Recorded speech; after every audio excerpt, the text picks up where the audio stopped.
hands. Hello. You wouldn't believe it. The only biro I can find on my desk is a yellow biro, big biro. So I'm going to write everything in yellow, which you can hardly see with your eyes bleed. Okay, so can you give me the addresses of the where you want the EICRs to take place? Right, electrical installation condition report. I charge £20 per circuit, plus £60 per distribution board. You don't have to pay for the one on your house. No, they pay for that. If they want one, then they pay for it.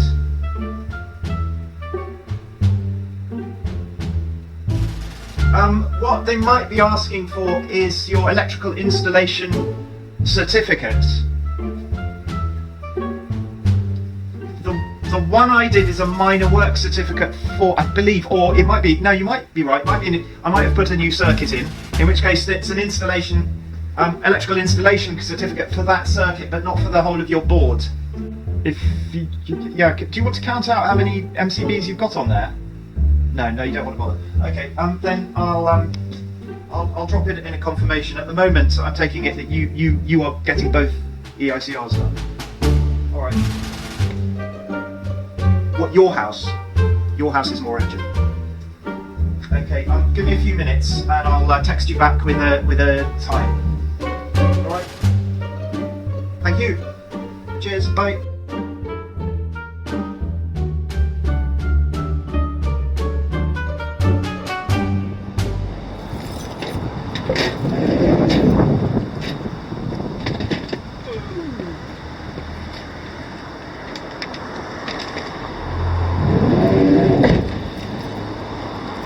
Another poor unsuspecting man left me in charge of his house.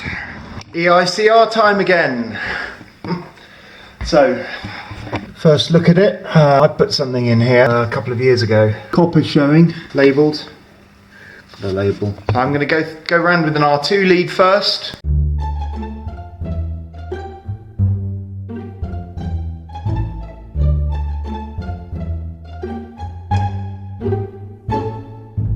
This camera gives me serious lip sync issues. It's been on for more than a few seconds. I don't know if it's doing it now, probably is. Turning off all these sockets, kitchen sockets. I turned off. That's the client's wife has just arrived, and I explained to her, because I'm fitting this in again at short notice, I haven't had time to send them paperwork, and what I would normally do, gosh, that's good, isn't it? Send them it's about 7 sheets long, I think, my annexes for what EICRs involve. How long have you lived here for? 6.5. Oh, there we go. That's the one. 6.5 years? Yeah. It's in absolutely amazing order, isn't it? Have you done all this yourself? Yeah. Is your husband an architect? No. Well, we decorated. I mean, the rooms haven't changed shape or anything. No, sure, but I mean, it's absolutely stunning. I think it's the nicest house I've been in. I go in a lot of houses, and I mean, the feeling of space and everything is lovely, isn't it? Yeah, it is, isn't it? It's just, as I say, getting too big, and I'm too old to have any more kids, so I can't fill it with anything. I could get cats and dogs, I suppose. Beautiful cats. We've got Norwegian forest cats. Oh, have you? Yes. They're big, aren't they? The same as yours, really. Are they? Yeah, like Mancoons. Yeah. Yeah, about the same size. With female ones. The big ones are the males. Our first one we inherited at the boatyard when I had my schooner over at the boatyard. Yeah. She used to come up and sort of sleep on the boat, but she wouldn't approach people. She was feral. And then we learnt in 2000 she was part of a litter of kittens which had been dumped over in Rope Walk. She was the only one that survived. She was so clever. She used to come sailing with us on the boat. Would you believe it? She came everywhere with us. She came with me when I was working with the army. She'd turn up in army tents, with little gifts, mice and things. Yeah. To complete strangers sleeping in their tents. Up in Beaconsfield, when I was at Defence School of Languages, we had her up there, and we travelled with her all over the place. And then she was in the Littlehampton Gazette because we came in at 2 o'clock one night into the harbour. Yeah. Northerly gale, pouring with rain. We'd come from the Isle of Wight, and she got out onto the deck, which we let her do, but she was sniffing, she could sniff the land, and she just fell over into the water, and I couldn't turn round, and I saw her swimming in the wrong direction past the stern of the boat. We moored the boat up, and a couple of hours later Esther went down to the beach to try and see if she could find the body.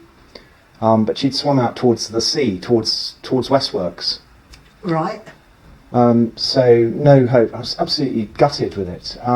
3 days later I was up at the Windmill Cinema. I came out, and under a pool of light I saw this, was it a fox going into the bushes and stealing fish from this Portuguese fisherman? Yeah.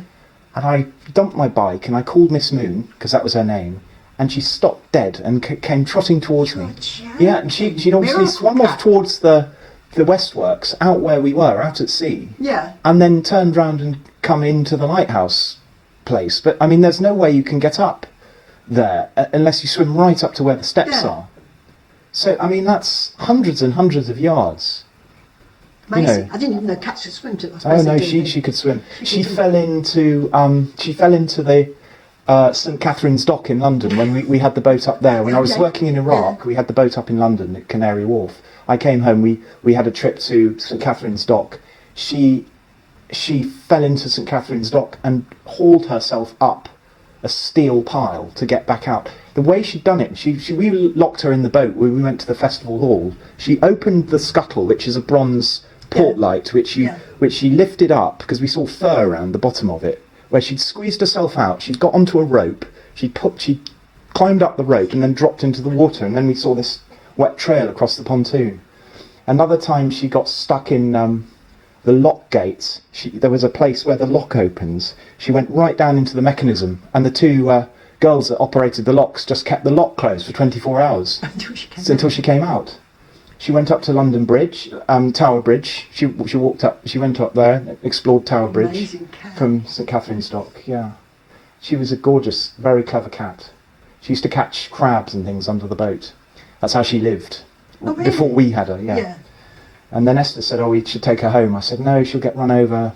But every time we tried to leave the boatyard, you'd hear her meowing from the other side of the river as you walked over the bridge.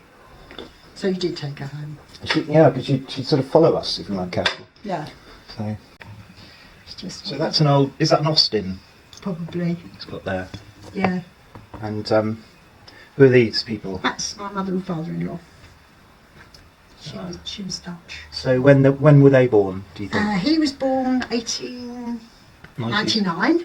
So would he have served in the First World War? Yes, he did. He was a Tsar in India. So that was taken probably early 70s? Late 60s, early 70s, yeah.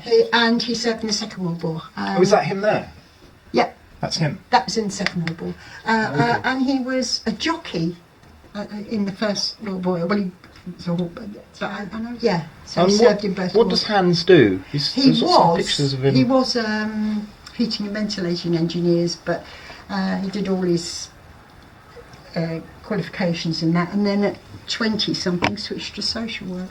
Oh, social work? Which is what he's been doing ever since. Really? And now he does counselling. So does he work? Not counselling, yeah. Well, I never. That's amazing. Yeah. I didn't know that. Psychotherapeutic stuff. Dove Lodge? Yeah. I've been there. I've done CBT there. Yeah. And then I now have a private therapist. Yeah. It's like a therapist in the EICR. I'm doing you in EICR. I'm doing EMDR with him, and I suffer from complex PTSD. Yeah. Since I was small, and I was diagnosed with it last year. And, Has that made it feel better? Yes, it has. And I've been going diagnosis. to a survivors group as well in Eastbourne for child sexual abuse, and you put all these things away, and you think you're not going to return to them, but they sort of crop up in life, especially when you get children yourself. Yeah, they keep coming back. Yeah. Don't they? And who's the artist who does the drawings? Which? There's a drawing of a lady upstairs on an easel, and there's lots of sculpture Hans. around. Hans? Yeah, that's Hans. He's incredible, isn't he? Hans is the sculptor and the artist, and the rather boring sewings are mine. So I've been working in the Tamarisk Centre. Oh, have you? They're reopening that. Oh, so I've been doing. I did the survey for that. Oh, good. It was awful when it closed. It's a lovely building, It is. but they've ruined it in places with those suspended ceilings. And the wiring above those ceilings, it's always an absolute mess. Well, I think But, because I used to work in the cafe in there when it was the old people's centre. I used to volunteer. What do you remember about the electrics? It was awful. It was truly awful. You looked at it and thought, do I plug that in? Do I switch it on or not? Because it was just What used to happen there? a spark. And the bulbs went so quickly. Put a bulb in 3 or 4 days later, it goes. It's just, Those uplighter things, those big, huge things. Yeah, everything was just. I mean, and then if it rained, it got flooded. It was just In the cellar, yeah. Yeah, it just the whole building was just crumbling. They've really. put a new roof on for 35,000. Yeah. My EICR, I took a month to do on and off, but a month to work through, and all the neutrals and the earths were all in the wrong orders. Yeah, no, you just- couldn't find I mean, anything. I don't know who did it. They must have just thought, I think I just plugged that in there and Yeah, the there. fire alarm was. Stop. And somebody would have to go and you'd either take it out and plug it in somewhere else and wait and then put it back in, because they often flip back on again. But I don't think they had fuse boxes like we've got downstairs. No, they don't. They've got the big old fuses, which are wire fuses, and they've got just MCBs, which only go off if there's a massive overload. Yeah. Which is why it's worrying, because I did find a couple of cables where there was no insulation and there was black all over them because they'd been arcing on the casing, the steel casing. Yeah. I found a couple like that, and I wouldn't be surprised if there's a lot more because of the way they've pulled the cables through the steel work without any protection. And I think the rain would probably hit them as well at some stage. The wet wouldn't I have. don't ever remember that being a gas show. Oh, were you a Littlehampton girl then? No. No, I come from Harrow, Harrow. North West London. Yeah. A friend of mine's head of music at Harrow School. Oh, really? Yeah, from university, yes. David Woodcock, his name is. Oh, right. He was organ scholar at Queen's College, Cambridge. I used to sing with him. Fantastic. Yeah, he's a great guy. They have lovely houses as well. The Do they? masters. Yeah. Oh, yeah. Yeah, yeah. Harrow on the Hill, where the school is, there's Harrow, and then there's Harrow on the Hill, which is the school and the posh houses. Yeah. But the schoolmasters have beautiful houses or apartments. Well, I think at my school was Charterhouse. The guy, funny enough, the guy who's buying this is a housemaster at Charterhouse. No. Yes. What house? Do you know? No idea. His name's Andrew something. They're going single sex again after trying out having a few girls in each house. Didn't work then. Well, since 1972 they've decided it hasn't. I mean, my house had 60 or 70 boys and about 4 girls in the 6th floor, but they didn't stay the night. Yeah. They lodged out. Yeah. And it was, I don't know, I just don't think it single sex is better, I think. But the housemaster I met at my house association dinner last year at the East India Club was saying, oh, we're really sorry because it's the last gown girls and, they're all... But what they're going to do is put them in their own houses. Oh, right. Yeah. So they still go to Charterhouse? They still will, yeah, unfortunately. A rot set in for good there. But I don't rate the school particularly. I'd have preferred to go to Eton or somewhere. Would you? Charterhouse was just... I found it chaotic when I was there. But you got to Cambridge? Yes, I got to Cambridge, yeah. The skin of my teeth. Oh, yeah. really? Yeah, so I'll warn you when the electric's going off. Oh, don't worry. We can cope. That is a lovely room, that drawing room, isn't it? Pardon? That drawing room is a lovely room. Water bonding. If I'm talking to myself, it's because I'm using the camera. So that 0.11, that's not quite good enough. Okay, so 0.11. You can work that out with the equation. I'd like it to be about half that, 0.05, but 0.1. 0.1's near enough. Let's try the other pipe, and then we'll do the gas bonding. Okay, the other pipe has got no continuity. Teacher at a public school. No wonder the fees are so high. Right, we have no gas bonding. There's a brand new installation here, and they haven't bonded the gas. as far as you can see here. So I'll test it at the other end and just check that there isn't any connection. That's a shame, that is. Oh god, how do you open this? There's 0.09 ohms on the gas. So that's better than the water, even though I can't see a bonding cable, unless the bonding cable is indoors, which I suppose it might well be. I'll have a brief look for the bonding cable indoors and then get on with the other R2 testing. Yeah. 0.21 ohms.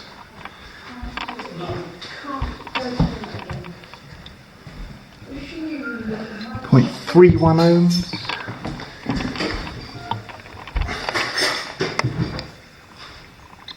0.16.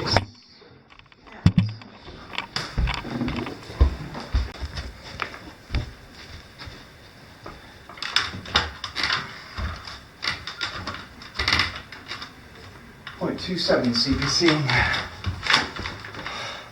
0.27.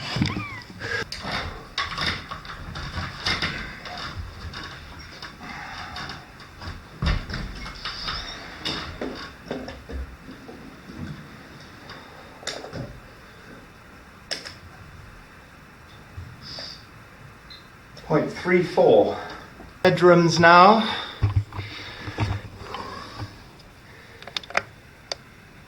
0.15. And a little bit stiff to pull the R2 cord up, and that's class 2. That's class 2. That's class 2. 0.24.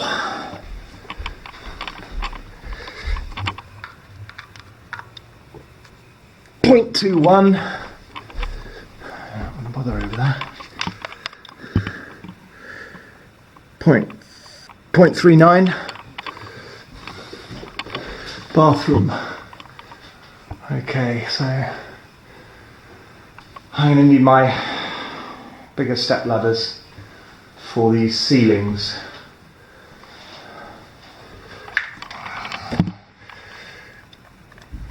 Immersion connection unit 0.07.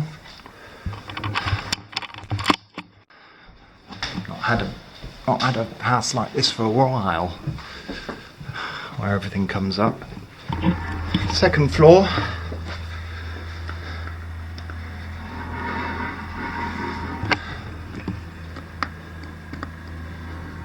Okay, nothing in there.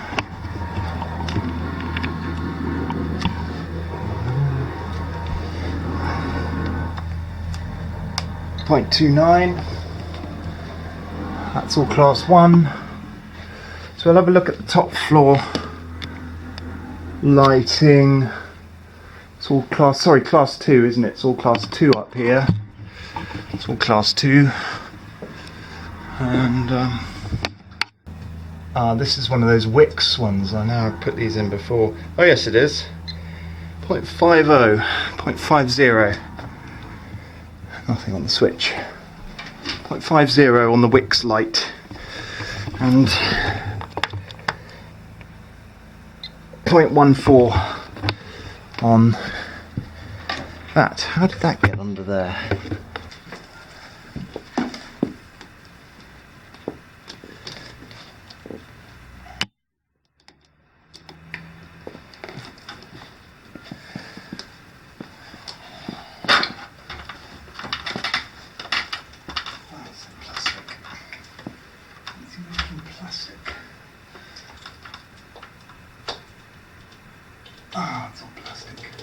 Right, the supply. They have a new smart meter, tails, 25mm.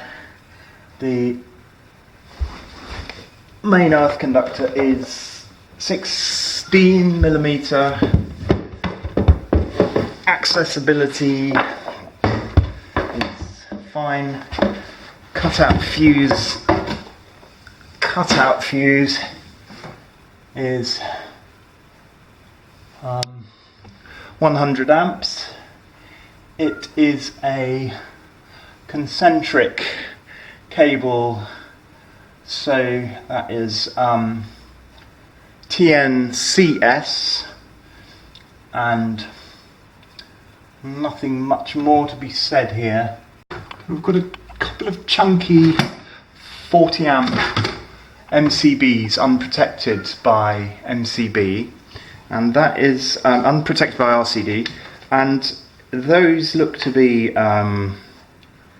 there's a top floor consume unit and garage, which means that the shower and towel rail, we've only got 2.5 on that, and it's a B16 breaker on 2.5, which is fine. So let's go and look upstairs at the, we'll go and find the other consume unit.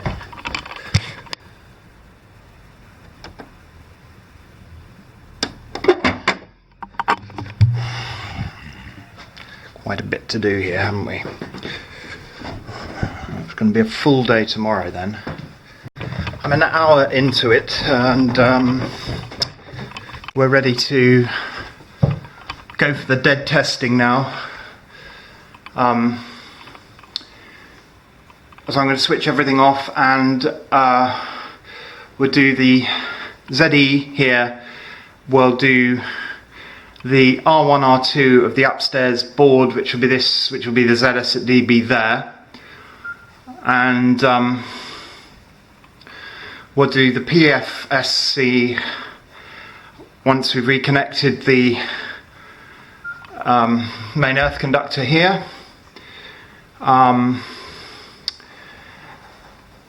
And what else do we need to do?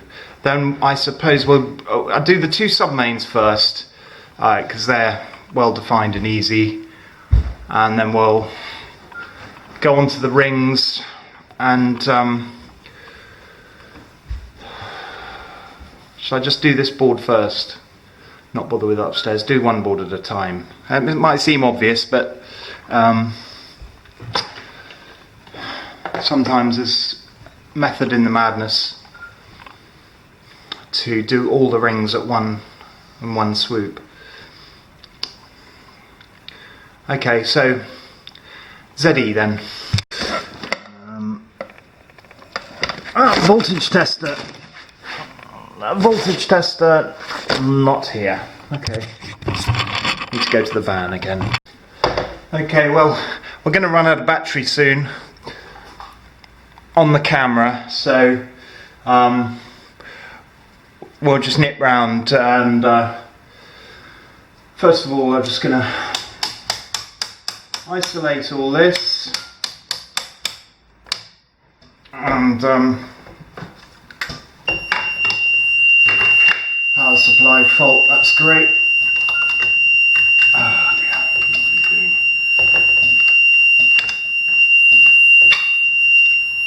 Okay, so that's lighting up. That's lighting up, so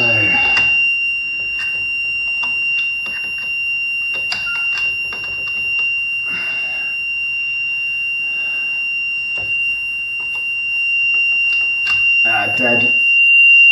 Just test it again on that. There we go.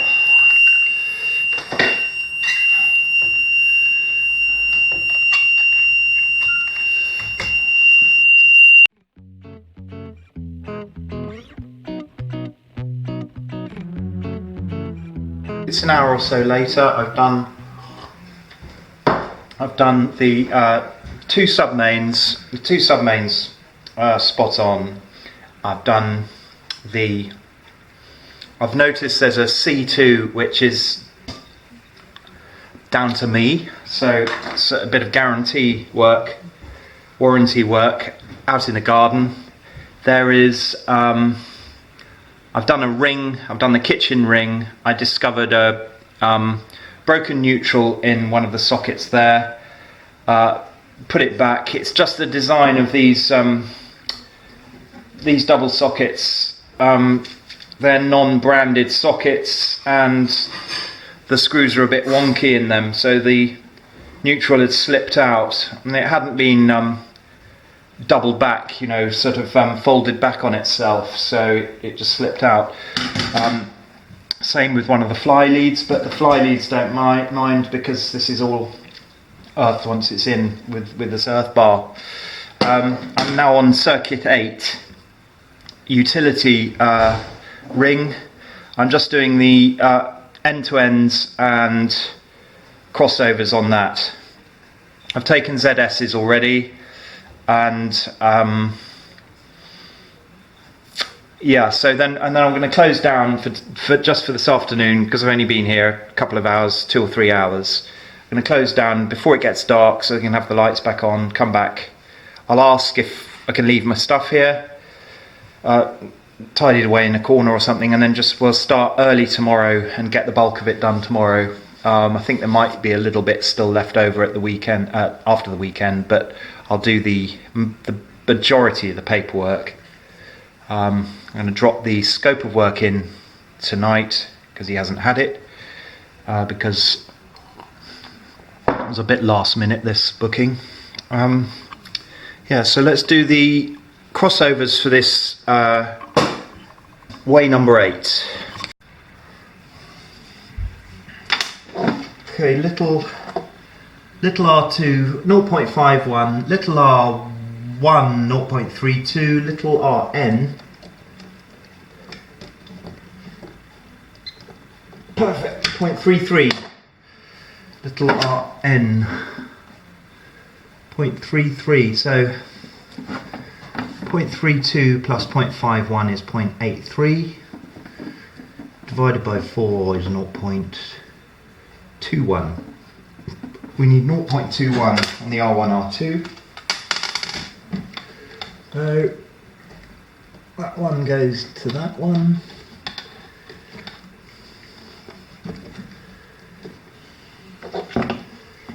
And short leg R2 to long leg R1. And then we go up to the consumer unit, and no, we won't. We'll use a socket. So I'll use one of these.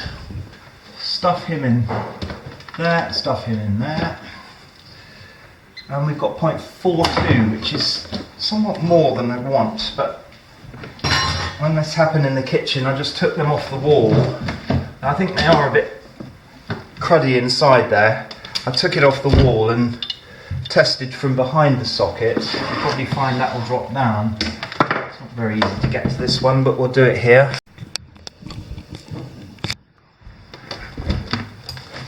Okay, so that was 0.42 before, now we just...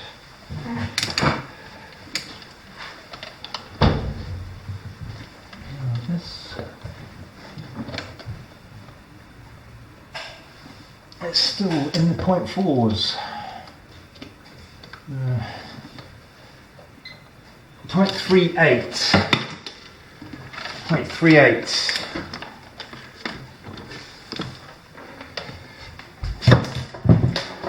Higher than I'd like, really. R1, R2, 0.38. So it might be a spur. If it is a spur, then where does it go on after that?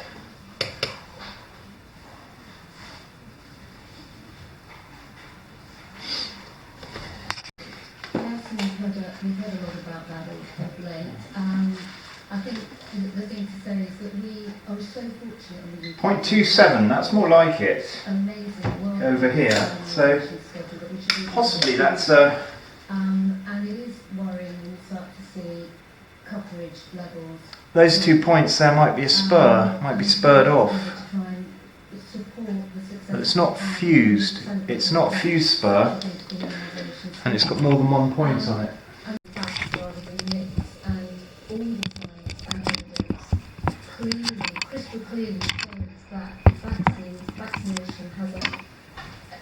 Okay, so these 2 points here might So be in fact, other might be than spurred. water, If I take this one off and it's only got one cable in it, then we'll be right. Okay. It's an ongoing and fantastic program in the UK. So this is an unfused spur, and then it's spurred again onto Yes, I'm really excited about onto it. there. So Exactly, it's really good to see the full that's fine. all children, yes, exactly, all children in primary school now being offered. I've mentioned some of the people who have conditions like diabetes and There we go. That's fine. That's fine. That's fine. That elderly as well, that people with other conditions that I haven't. Yes, that's really so. Going by 4 really.